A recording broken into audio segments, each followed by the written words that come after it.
I was in my kids' elementary school yesterday. It's the same elementary school where we meet for church on Sunday. It's located in a quiet suburb, much like Newtown, Connecticut. As you can imagine, the mood was heavy. When I got to the door and buzzed the buzzer, the secretary spoke through the loudspeaker and asked me who I was. This has never happened before. She knows me.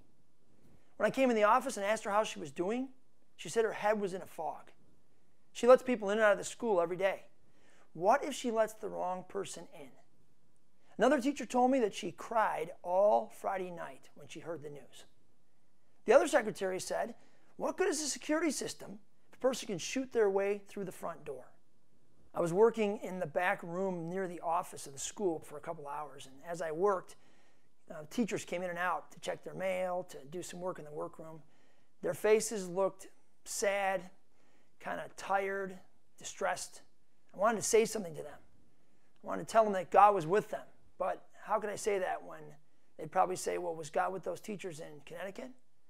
I wanted to quote the verse to them in Matthew where it says that an angel encamps around every child, protecting them. Where were the angels in Connecticut? What were they doing?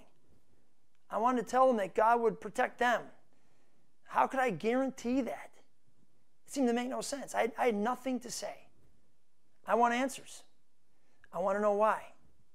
I want some intelligent and comforting and meaningful words to speak into the void and darkness of 26 and 7-year-olds dying for no reason. And then I hear what other Christians are saying. Mike Huckabee claims this happened because we took God out of our schools. James Dobson says this is God's punishment because of gay marriage and abortion. It's ridiculous. This guy did not murder 20 kindergartners because of the culture wars. He wouldn't have stopped if they had paraded in the school that morning. Can we just acknowledge that what happened in Connecticut is evil? There is an evil at work behind the scenes trying to create as much carnage and chaos as possible in the lives of God's children. That evil worked on breaking up Adam Lanza's family, destroying his world in so many ways.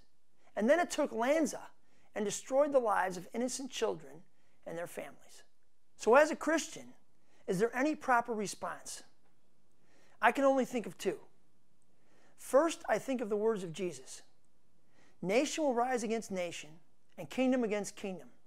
There will be great earthquakes, famines, and pestilences in various places, and fearful events. And because of the increase in wickedness, the love of most will grow cold. There's a war in heaven, and that war has consequences here on this earth. And this isn't a Christian war versus secular culture. It's not a war of conservative versus liberal. It's not about prayer in the public schools or gay marriage. It's a war of good versus evil. And good's most powerful weapon, good's only weapon, is love. So my only response is to get out and love people. To do it in such a way that I put my own life on the line so that I can make a difference in other people's lives. To show people what real love is, God's love through Jesus. To actually be the embodiment of that love to everyone I meet. I want this to wake us up. I want this to get us out of our chairs and focused on more important things than prayer in public schools or gay marriage. There's evil loose in the world, and the tangible love of Jesus through us is the most powerful way to stop it. And my other response? My God through Jesus is a God of resurrection. He brings beauty out of the ashes. He takes the enemy's best laid plans and turns them around on him. He did it on the cross.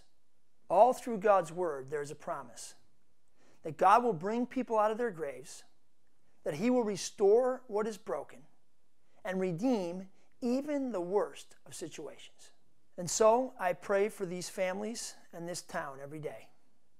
My prayer is that God will restore, remake, and resurrect out of the ashes of this horrific event, and that the enemy won't win.